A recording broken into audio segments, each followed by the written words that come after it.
Hello and welcome to the Booktopia podcast. I'm Ben Hunter, Booktopia's fiction category manager, and this is a podcast about books, the people who love them, read them, and write them.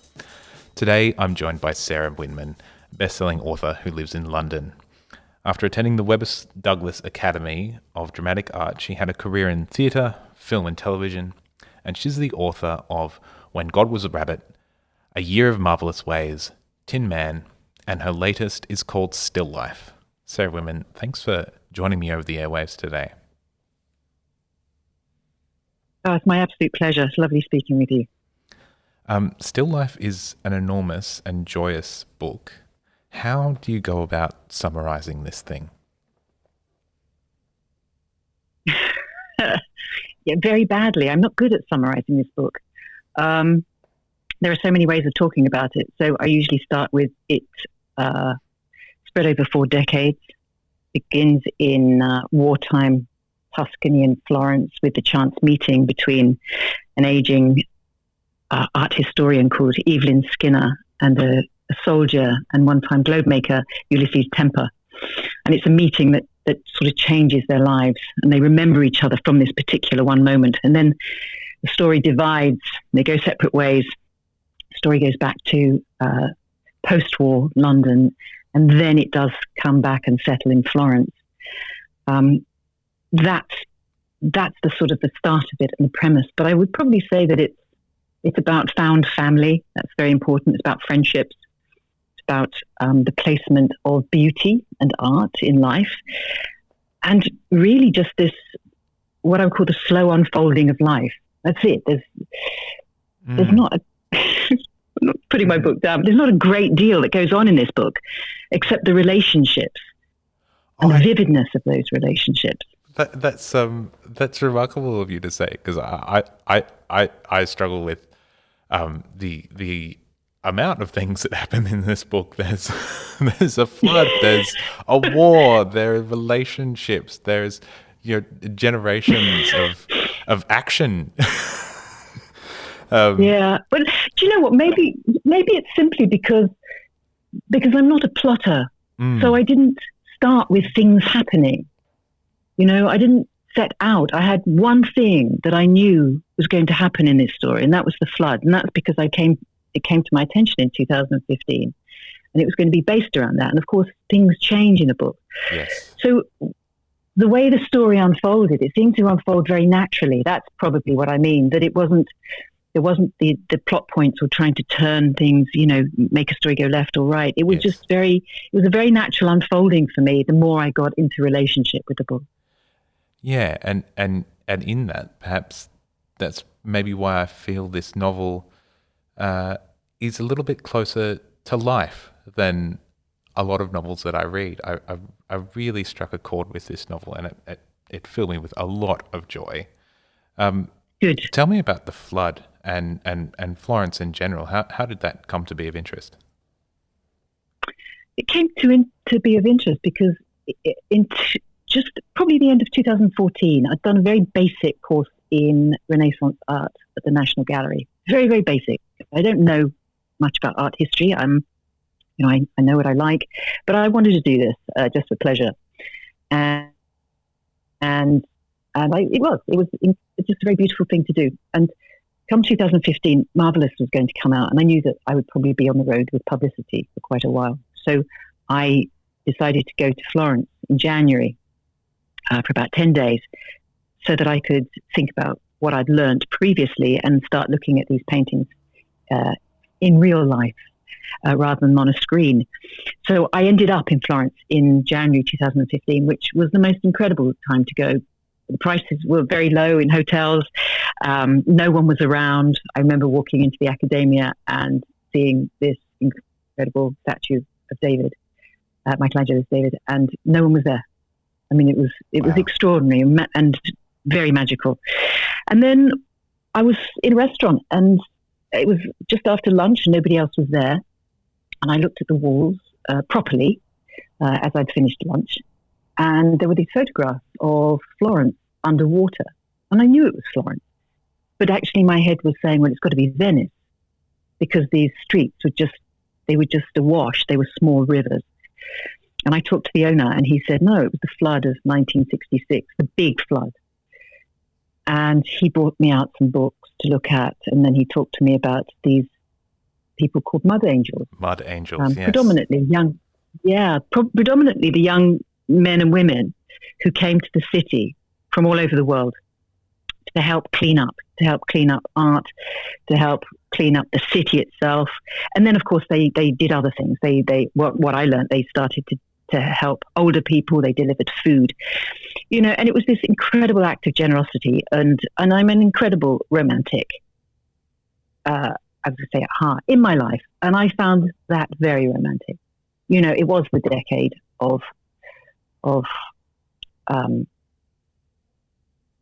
of a different kind of civil. I was going to say was the decade of civil rights, but there was just a sense of civil responsibility, maybe in a way that hadn't been around before, and for people to come and want to do this, and that stayed with me. And then, of course, I was on the road with Marvelous, and then I had Tin Man, but the story wouldn't go. So the story met me in that restaurant, and then I had many years to try and push it away because, quite frankly, it felt too overwhelming.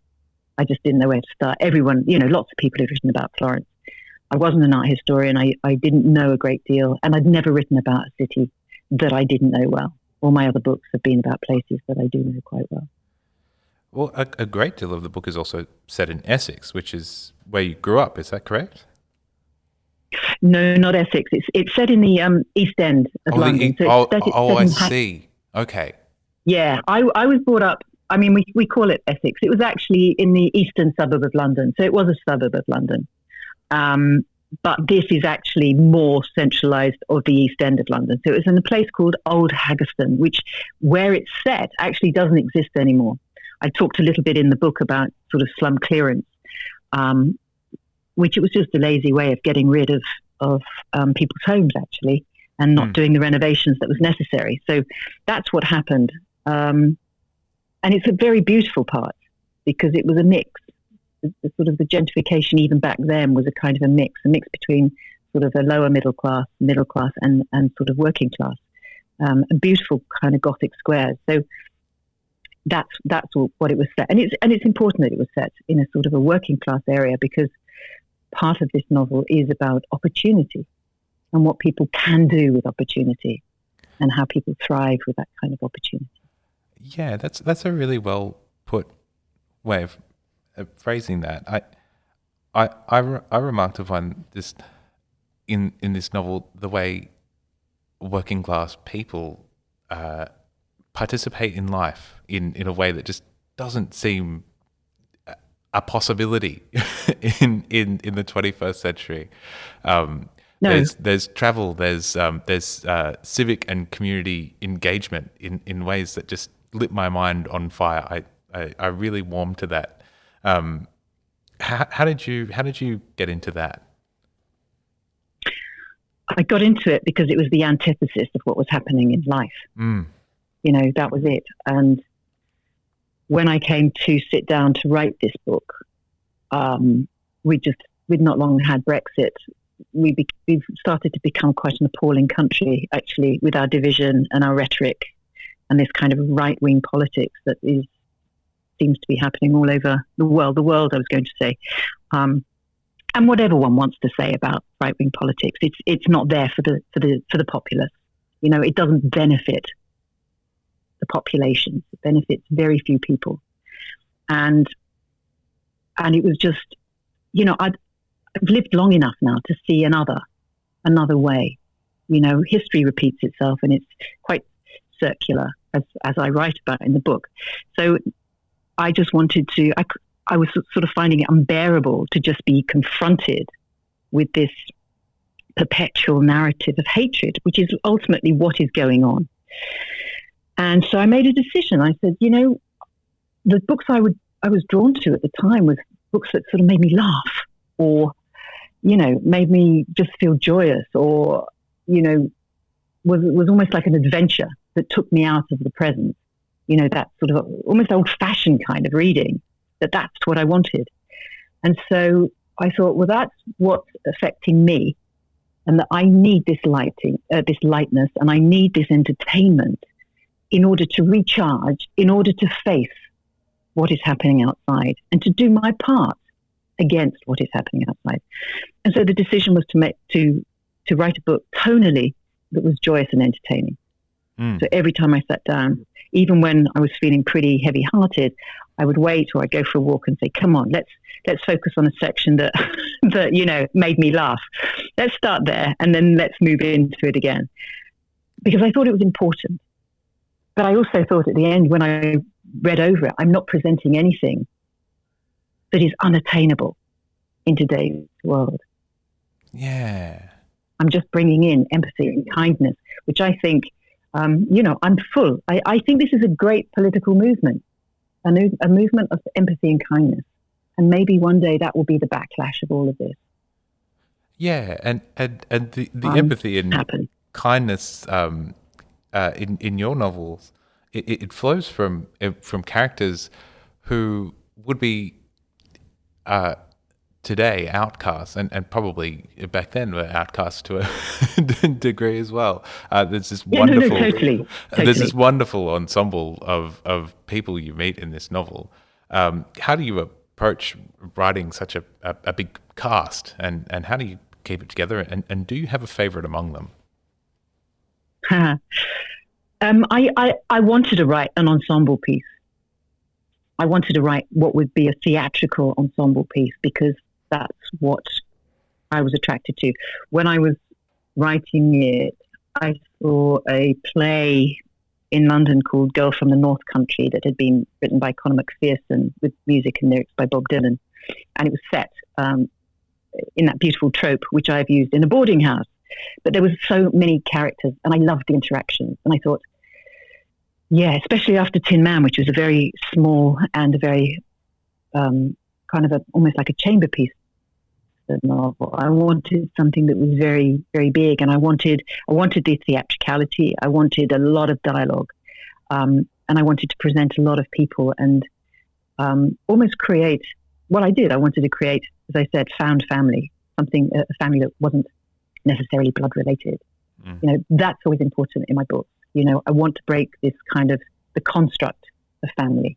I want to break the construct of motherhood, because they are constructs, and I want to present something that is more open to people who are not conventional or not so the societal norm. So I had these things in my head. I didn't know. I mean, there were more characters, I have to say, and one particular was cut, which I won't go into because I might use it. But once I got into it, so first up was Ulysses, which I didn't expect, but I'm not surprised, because my grandfather was in the 8th Army, and he was in North Africa and traveled to Sicily and then up through Italy. So, I had a little bit of knowledge of that time.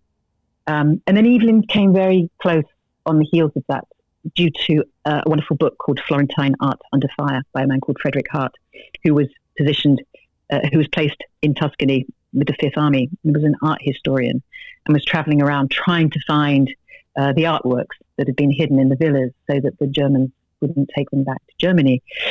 This is his book. And there was this great section where he's driving around in a Jeep while the bombs, or the artillery is blasting overhead with, the Allies and the Germans. And they're still just driving through the Tuscan hills as the bombs are falling. And they come across this albergo and they think, oh, I'm going to have a spot of lunch as the bombs are falling. And they notice who's there on the deck having lunch. And he says, and there was a couple of English spinsters having lunch and a French captain. And I went, whoa.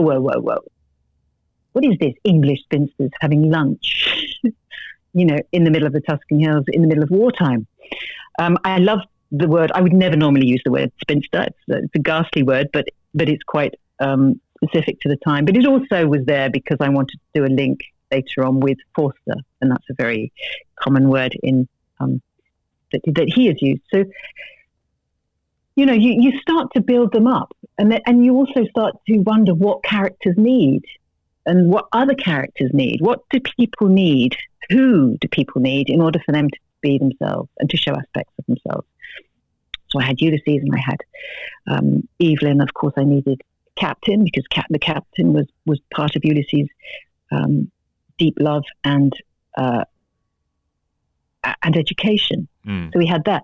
And then, then we take Ulysses back to London and it's like, okay, so that's what he had. What is he going to need here? And it's that, as I said, they do form once you're underway and once you get back into another place, you start to understand who inhabits this space. And then it's just sort of the build from that. Of course, then we have Peg. What is that relationship going to be? And it's just trial and error, really. It's a process of selection, really, of how these characters are going to interact. Yes, and boy, do they.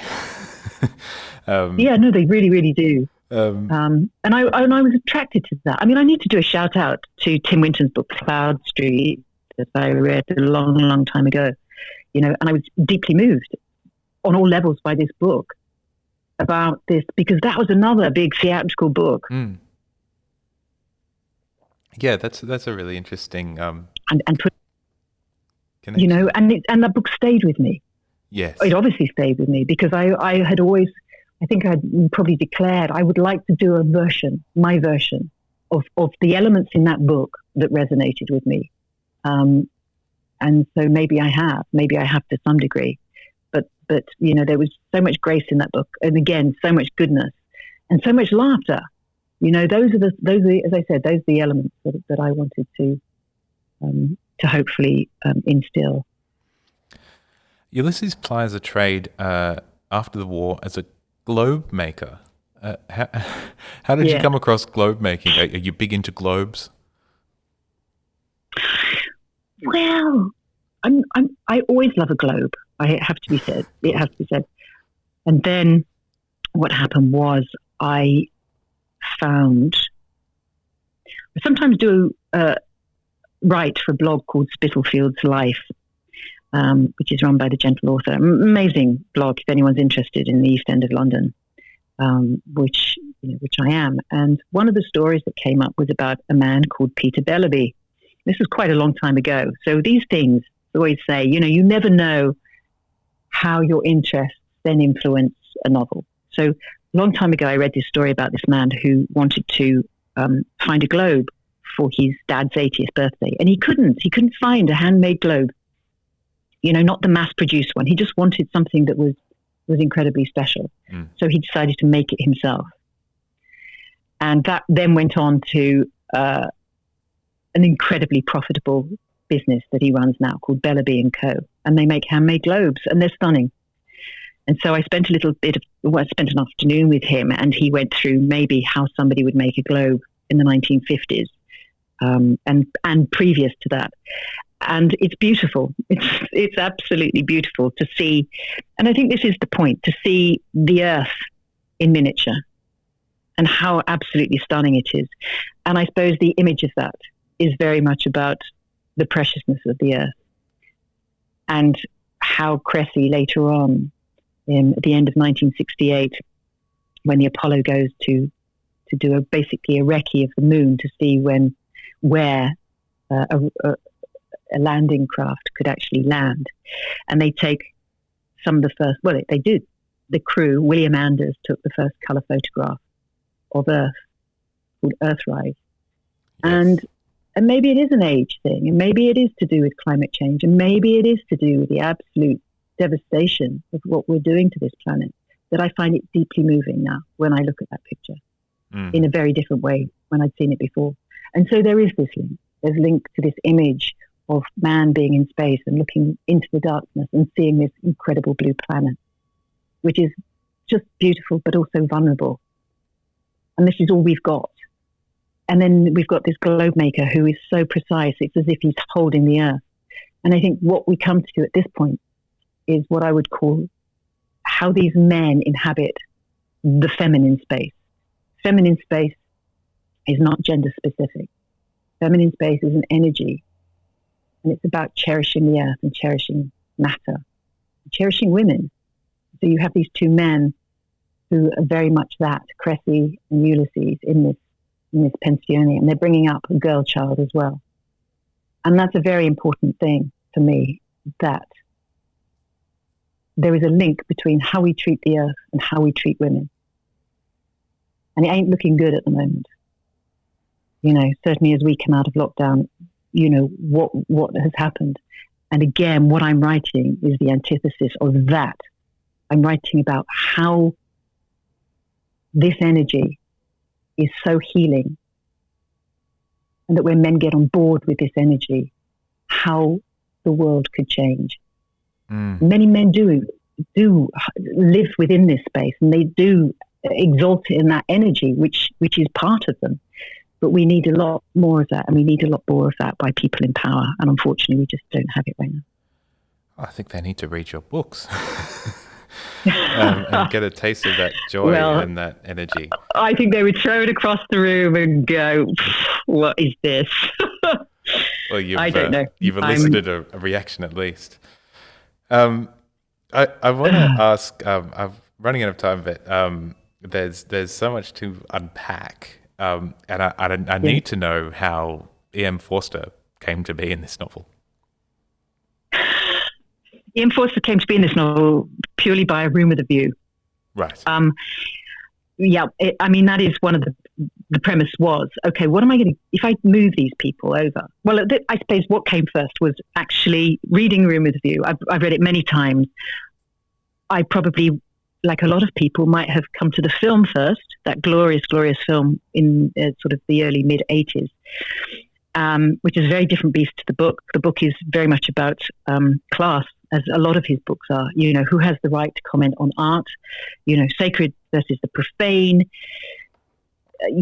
educated versus the not. All these things I'm interested in away from this book. I'm just interested in life. Who has the right to comment on certain things? So I have this book, and the woman who runs the pensione is a Cockney. And it's always made me wonder, what was this Cockney doing in Florence in 1901? So that gave me the premise of, we can do that again.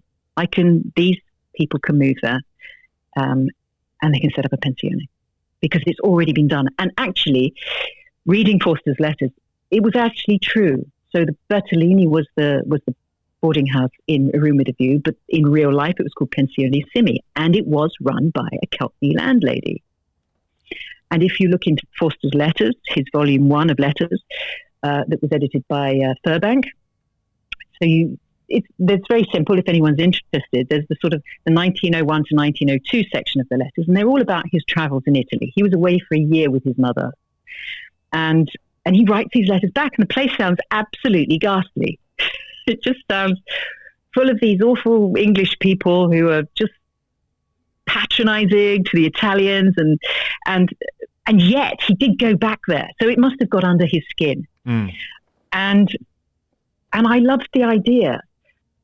Right at the beginning, I'm writing Evelyn, and Evelyn would have been around in 1901 because of her age, and then it was just one of those things that I wrote that she met Forster, and I loved the idea of that.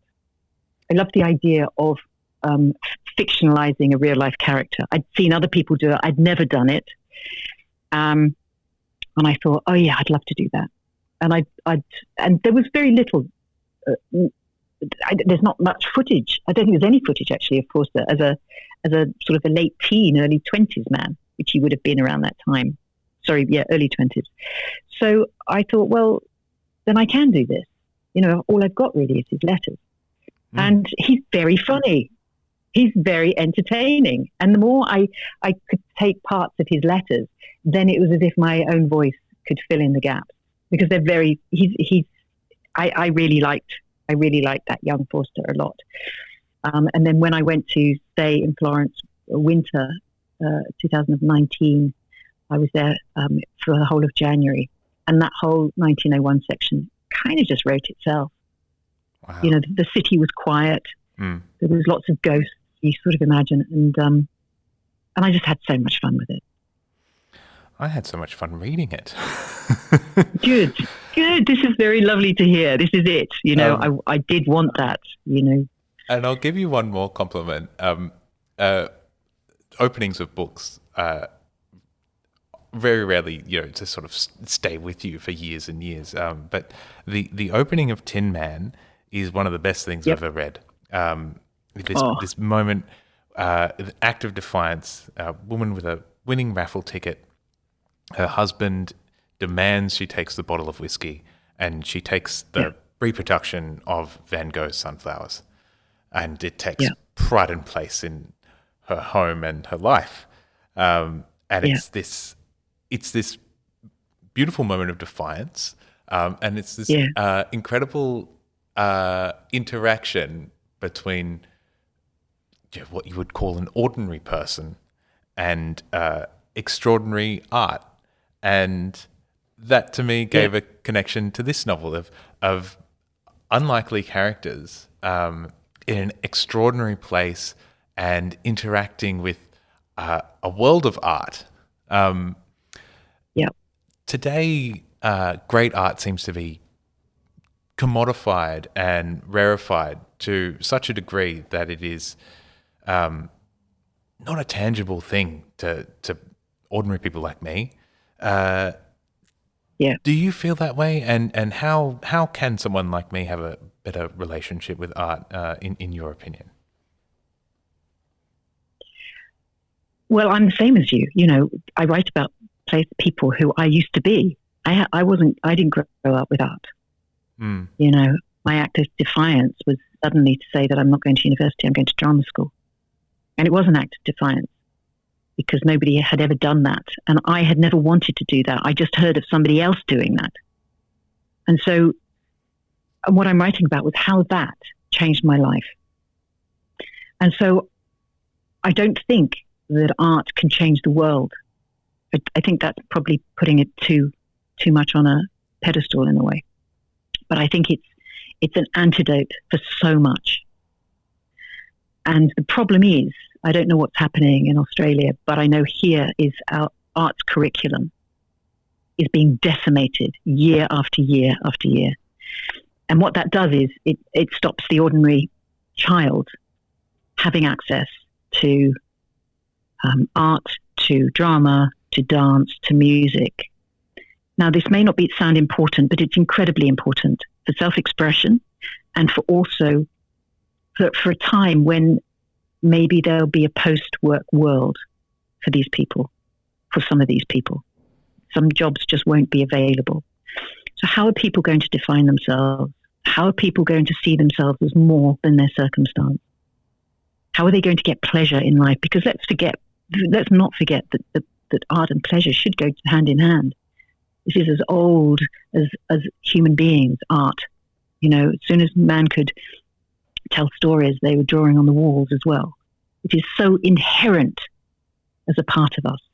And I think what it has been, it's over the decades, it's been totally ambushed sort of by the middle classes and up, of making it this sort of secret language and this secret club that keeps out certain people. And that is absolutely wrong. That has to be embraced. And the more that we do not allow schools to teach this, then more and more people will be frightened about entering these enclaves, because that's what it is. If you haven't found this as a natural place to go when you were a child, you're being taken by your school to these places, it's very hard to break into these arenas as an adult, because as an adult we get too shameful. We feel we should know too many. We should know more. And so that's what needs to happen. And if you are an adult who didn't have access to that, then I think it's deep breath and going into a space and just looking. You don't need to know anything about the art. If we're talking about going into an art gallery, it's just about looking and seeing what you notice. You don't have to talk to anybody about it. Just look at the painting that maybe makes you feel excited or makes you feel moved, or the photograph or whatever is in that space, or the sculpture, and start to understand your own reaction. Because that's all it is. It's about your relationship. It's not about how much you know. And then, of course, if you start to find one thing, you might want to know what else that artist has done, or you might not. It might not. It might just be one moment. But don't, because of a lack of schooling, or a lack of curriculum, don't let that define your life. If you are curious, not everybody is, but if you really do feel, well, I don't know what all this is about, take a deep breath and just walk into a gallery. And as I say, it's really important. You don't need to know anything. This is about a very private interaction between you and music, you and a piece of art, you and and a film. All of these things. It's not more than that. Don't get caught up in, as you say, in how things have become and the business side of it, and people dining out on everything they know. It's not. It's a visceral moment, and it's there for you to question. That's all it's there for, I think, and then you can build on that. Sarah, what will you write next? Do you know? No, I don't. I'm not long from finishing probably the last edit. I was only finishing the US edit about 3 weeks ago. Wow. And the audiobook. So I feel, and the English edit didn't probably until November. So I'm still, I don't know, I'm still a little bit tired.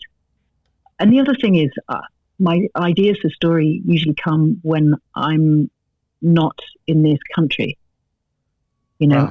I find something, being an outsider, maybe not being able to speak the language and being a bit insecure and not knowing how things work, I find really, really creatively valuable. And I haven't done that. So I have no idea. I'm not a writer who has lots of stories. I go from one, and then the story, as you rightly pointed out, the elements of Tin Man have moved on to Still Life. And so I'm not sure yet. I don't know my book well enough, in a strange sort of way, to know all the elements that will then move on to the next book. I think doing more. Sorry, does the space in between one book and the next, does that exhilarate you with curiosity, or does it fill you with fear, or both? Well, that's a very good question. I think before the last 3 books, it sort of filled me with fear, because I was quite hard on myself, and I kept thinking, what am I going to do next? What am I going to do next? And something has happened after this book that I've sort of drawn a line under things. And I'm not sure what it is. I think it's because I achieved in this book more than I hoped to in many ways. And that I feel like it's okay if there's a long pause between what I write next. I certainly don't feel any fear at the moment.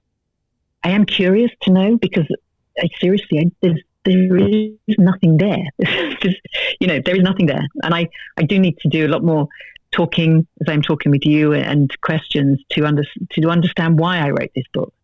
Because obviously we don't sit down with all those questions having been answered. We discover the book as we go along. So hopefully that will make things clear, or not.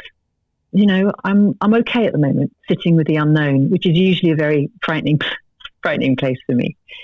But I feel okay with this one. As I said, it hasn't come out yet.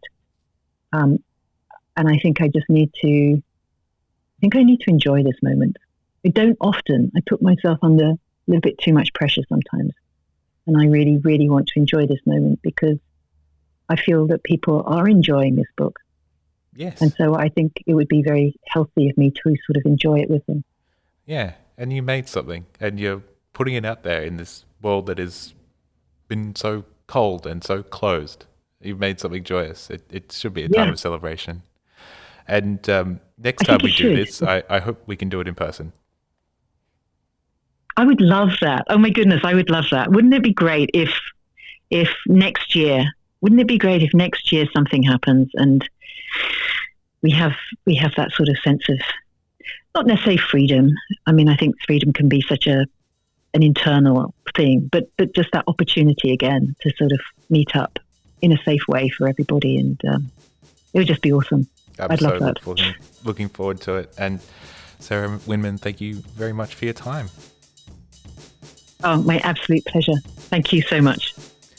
Still Life is published by Fourth Estate in Australia, and you can buy it and all of Sarah Widman's novels at booktopia.com.au.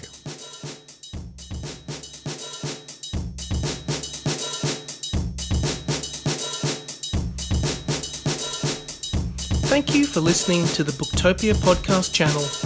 Don't forget, you can subscribe to us on SoundCloud and iTunes for free and get access to hundreds of author discussions, book analysis pieces and more. Or, if your eyes need a workout, head to Booktopia TV on YouTube.